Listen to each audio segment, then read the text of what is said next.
All right. Well, we're going to get started. Good afternoon. My name is Shanae Howard. I am the lead counselor here with HONESTGAME, and I'm so excited you took the time out in your afternoon to join us for this awesome webinar. I have two colleagues on with me, Courtney Sakalaris. She is our senior manager for high school success, comes to us from a space of 15 plus years as an athletic director and an athletic director administrator in high school. And we have Courtney Ricard, who is amazing as well, and comes to us with 15 plus years in the college space, and particularly in Division I schools. And they're both here. We're going to have a question and answer section at the end of the program. So you can put your questions in the chat or raise your hand, and I can allow you to speak when we get through this presentation. All right. So what are we? Who is HONESTGAME? We simplify academic eligibility. HONESTGAME helps high school staff simplify this process for your student athletes by providing a clear academic roadmap so that all students have equal access to college. We leverage your students' passion for sports to motivate them in the classroom. So why does it matter? I'm going to give you this quote from former Division I coach. Academic eligibility is the doorway to athletic success at the college level. What many people don't realize is academic excellence opens the door opens doors that athletic ability alone cannot. Okay, so the reality is that academic success widens the pathway forward for an athlete, and if neglected, it can narrow or eliminate those options altogether. We're here to help our students gain this opportunity, and we want to make sure we're doing it the appropriate way. So what are some things that you should do as school counselors? And making sure that in the last 2 years, for particularly your juniors and your seniors, we're going to discuss the overview of your school responsibilities, the deadlines and to-dos for rising seniors, the deadlines and to-dos for the current ones, how to keep your seniors engaged, and tips for current college student athletes, and working with your student athletes during the recruiting live periods. Number one, the counselor must upload the student athlete's final transcript with proof of graduation to your NCAA and or NAIA eligibility centers. You have access to a portal, and there is a spot on that portal, as you see me showing here, where you can just simply upload a PDF copy of that student's transcript like you did in the previous semesters, and this helps certify your student athletes for graduation. Secondly, a counselor must I'm showing you exactly what I just said. We're showing you exactly, you see the choose file, upload PDF. That's the simplest way to get it in there. They do have a mail PO box, but this is the quickest way to ensure that your student athletes eligibility is being completed. Counselors and ADs should address assigned tasks that pop up in the NCAA Eligibility Center portal. Encourage your student athletes to complete their task as soon as possible and do not delay. Some tasks are time sensitive.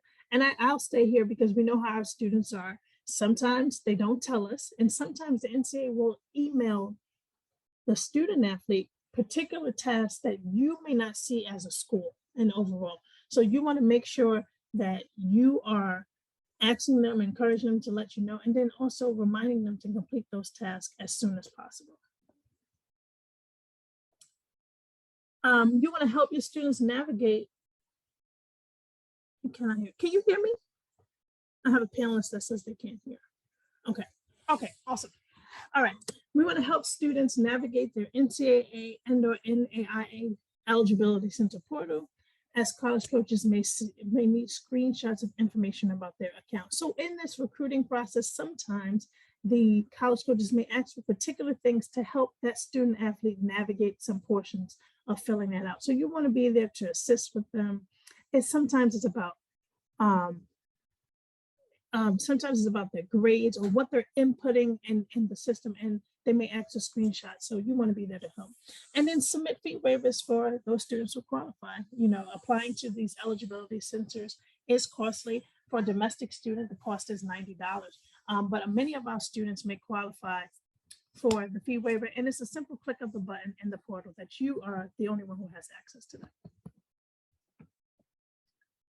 You'll see what I just talked about. You see the task button there. So you always want to check that. Sometimes it'll pop up right when you sign in on your dashboard, but just in case it doesn't, you want to click on that task button on your portal.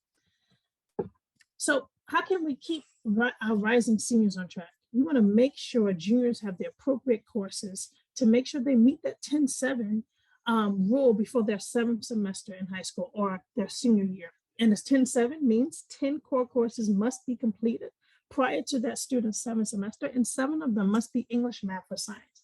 In addition to that, the GPA of those classes will be locked in those years, because those classes after the 10-7 is counted cannot be changed.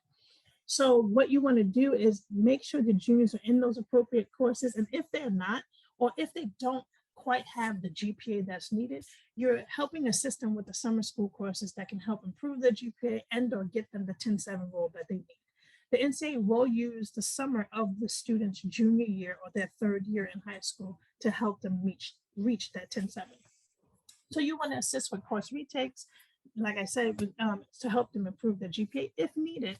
And then you want to account for students who may have repeated a grade or reclassified. This is very important, especially particularly in some sports like football and basketball, because although that student may be listed as a sophomore because they reclassed, or that if this is their 3rd year in high school, you want to make sure they're meeting that 10-7 no matter what.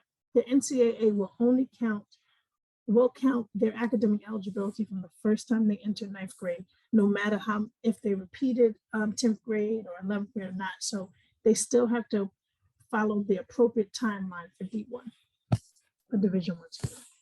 And then you want to ensure that the graduation timeline is supplemented with the NCAA course requirements. So you want to make sure that they're fulfilling their graduation requirements as well as their core courses, because ultimately, although the NCAA has their rules of how many courses and what they should take, they still have to graduate. The overall complete eligibility certification is contingent upon a high school graduate in the end. Absolutely, we will be sending out the PowerPoint. We can send that after the meeting in our follow-up email. And so key issues for spring seniors. So your seniors that are presently right now, you want to make sure they're applying for final amateurism in the NCAA eligibility. It takes less than 5 minutes. You want them to do this now because that gives the NCAA and whatever school that's recruiting them time to review their task and to review any little flags that may or may not pop up. You do not want to have them wait until that graduation or the end of the year, because then they don't have access to get help or support. So you want to encourage them to do that now. Before approving a class drop or change, double check the NCAA requirements. A lot of times our seniors, they're tired, this is the end, they have senioritis, and they're like, please, I'm done, I'm graduating, can you just drop this class for me? Or can I just, you want to remind them that we must check with their NCAA requirements first before we're just going to drop them out of a class, because sometimes they need to complete that last credit or so. If a student's NCAA GPA or core course credits are deficient, support postgraduate paperwork. So there may be an instance where there are some students who did not quite meet that 16 core courses, and there may be one class short, or depending on their learning situation, they may have the ability to take 3 classes post-graduation. So you can help support that by guiding them where they can take accredited online programs or a post-grad or a prep school to meet those NCAA requirements. The NCAA does allow a standard student, to take 1 credit or 1 unit post-graduation to meet requirements as needed. College admissions decision day is usually May 1st. So most college choices need to be made by that time. And this is, appropriate for student athletes as well. A reminder to pay their college deposits on time. Most full scholarship athletes, however, may not need to pay any admissions deposits, but you want to make sure they check in with their college coaches. And then communicate with coaches in schools who recruited students about their college choices, and tell them if they choose to go to a different school or they're choosing to not attend said school, to reach out to them and say, thank you for this opportunity, because we never know. We're teaching them responsibility to make sure that they do contact those college coaches who did recruit them, so they're not burning bridges down the line. So how do we keep our seniors engaged? I'm a former school counselor for 15 years, and it was hard in the spring, and it starts getting warm outside, but we stay on our students, and that's what makes us the amazing educators that we are. We want to remind your students to that coursework from the spring semester still counts. I know you're doing this already, but it's just a reminder again, set daily goals and weekly goals, and manageable tasks for them so that they know there's a finish line in view, and they just got to make it. Giving them deadlines, little deadlines and snippets gives them that extra push, and remind them that graduation is still necessary, even if they're deemed an early qualifier. Early qualifiers can be done in the beginning of the school year, or even as early as their junior year if they meet some of those requirements. But graduation ultimately is a part of this whole academic eligibility certification. So we have filtered out and reached out to some former high schoolers, and we asked them what they wish they would have known. And so I'm going to read one, and they said, I wish I should have utilized my summer between my junior and senior year so I didn't have to double up on classes my senior year. I also had to take classes after graduation while my friends were all enjoying their last summer before college. And that's just a snippet from one person. And it's just a reminder that we want to check with our rising juniors and even our sophomores as they're matriculating through school and doing the things, making sure they're meeting those benchmarks and offering them the opportunity to take some classes in summer if possible, so they don't have to double up in their senior year, and then making sure they're NCAA approved. So what you need to know about the recruiting periods, this is happening now in the spring into the summer. Live periods differ by sport. The NCAA recruiting calendar is available online, and it does support and show you which different live periods there are during this time period. Sometimes these live periods result in school days missed. So please remind the students that they have to make up the work. Like, they don't just get to go travel and they're missing work. Most of the live periods start that Friday morning and then they end the Sunday. So you want to make sure they're most likely missing that Friday, leaving school, so that they do their work. And encourage positivity and social emotional support. This is a high pressure season, especially that junior year going into senior year, because it's their last recruiting season before senior year. And sometimes they'll come back the weekend after and they'll be a little blue or sad. And that's when we get to come in as the educator and love on them and just continue to encourage them and give them that support that they need about their future goals. You want to remind students that recruiting schedules and agendas are ever changing. So recruiting visits and live period schedules change at the last minute in uncertainty. So they need to communicate with you. They need to communicate with the school.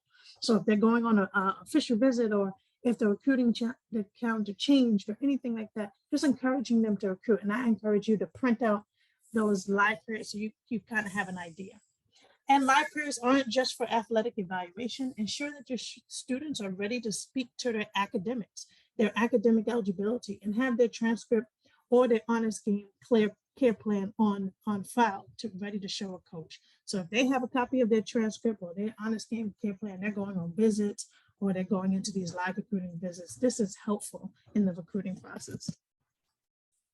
So what we do with the student NCAA qualified status, we automate the process. We give instant individual plans for students. We mitigate the risk of students failing to meet requirements because we're constantly watching student athletes as early as 9th grade.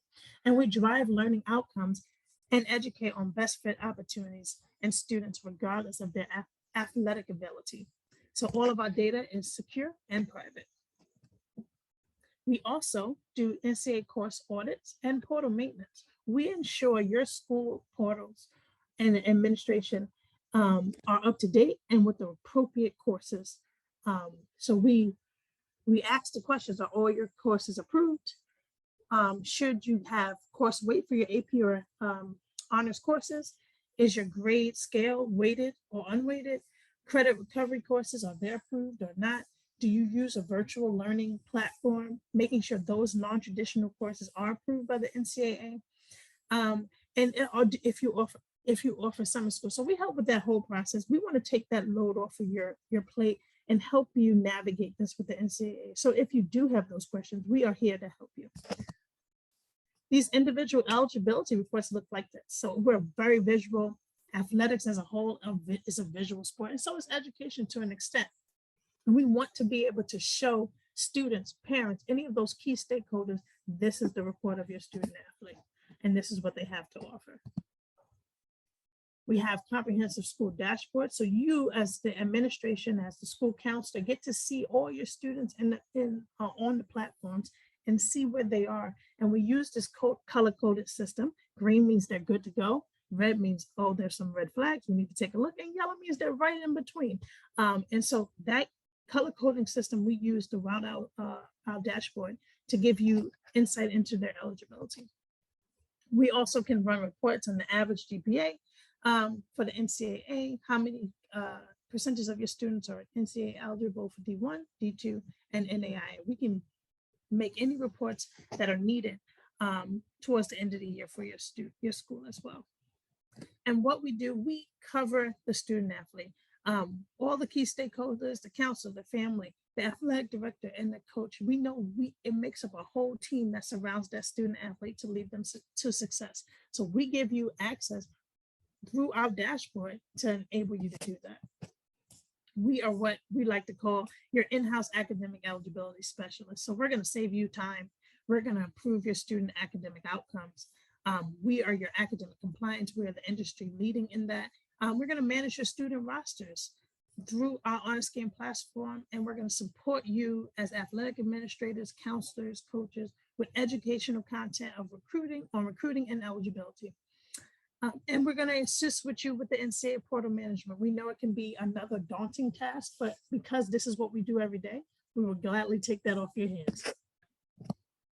Here are some of the school districts that we have been trusted by. You'll see a whole variety from private to public schools all over the country that have already been using our tool actively. And I don't want to fail to mention this because we do have a special offer for our juniors and seniors. For your juniors and seniors, we are doing a special discounted rate to work with those students. If you have any of those students that need us to run some reports, academic eligibility from attending this webinar today, you just give us a call here. My contact information is here, as well as Courtney's contact information right there. And now I'm going to open the floor for some questions for anyone who has them, and I'm going to leave my contact information up as well. You can type them in the chat, or I can unmute you. So cost, logistics, and information. If you reach directly out to me, I can get that from you, and I can send you a template. I mean, like a one-pager in your email, Stephanie.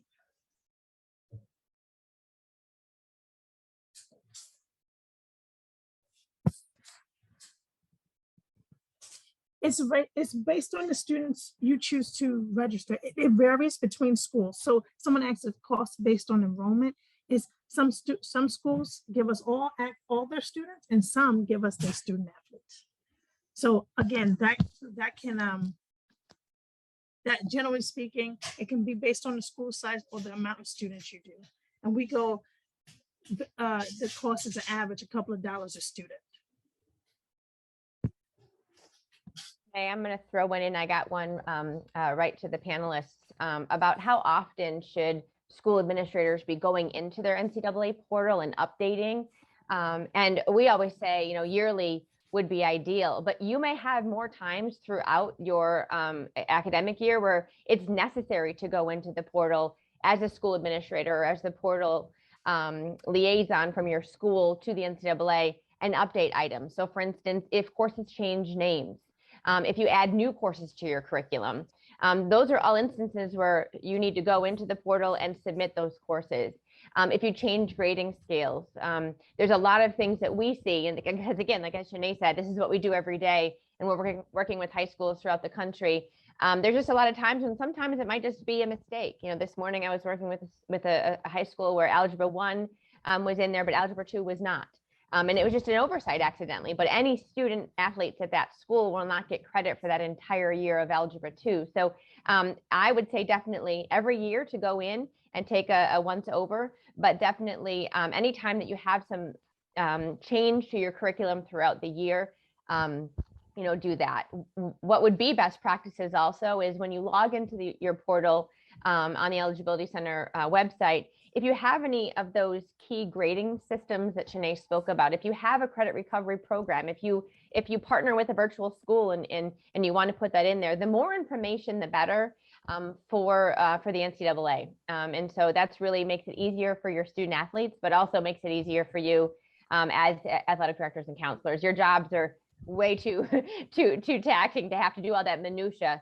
And so that's a good question that popped in from somebody to the panel about how often to go into that portal.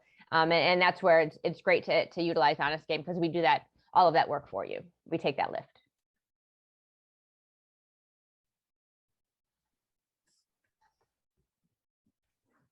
Can you tell us more about I'll read that out. Can you tell us more about the recent NCAA COVID-19 waiver effects on the current juniors and seniors? All right, it's a very large document with a lot of words in there if you haven't seen it. So you have a bunch of resources as portal contacts in the Eligibility Center. And so you can go in and look at many of those resources. But most recently, a few weeks ago, the NCAA pushed out updates and addendums to the current COVID-19 waiver. So a few snippets to pull from there that I think would be helpful for the group. First and foremost is this: do my students need SATs or ACTs to go to college and play sports? And so that's one thing you'll actually be seeing some great blog content coming out of HONESTGAME. A lot of our socials are covering these. Right now, current juniors and seniors do not need standardized test scores to become qualifiers for the NCAA. But that's not to say they should not take them, because as you all know, as experts in the high school space, some colleges require standardized tests to be accepted. Some financial aid, some loans and grants require a standardized test to get that money. And so we don't want to say, well, you know what, if you're going to college next fall or the fall after to play sports, you don't need a standardized test.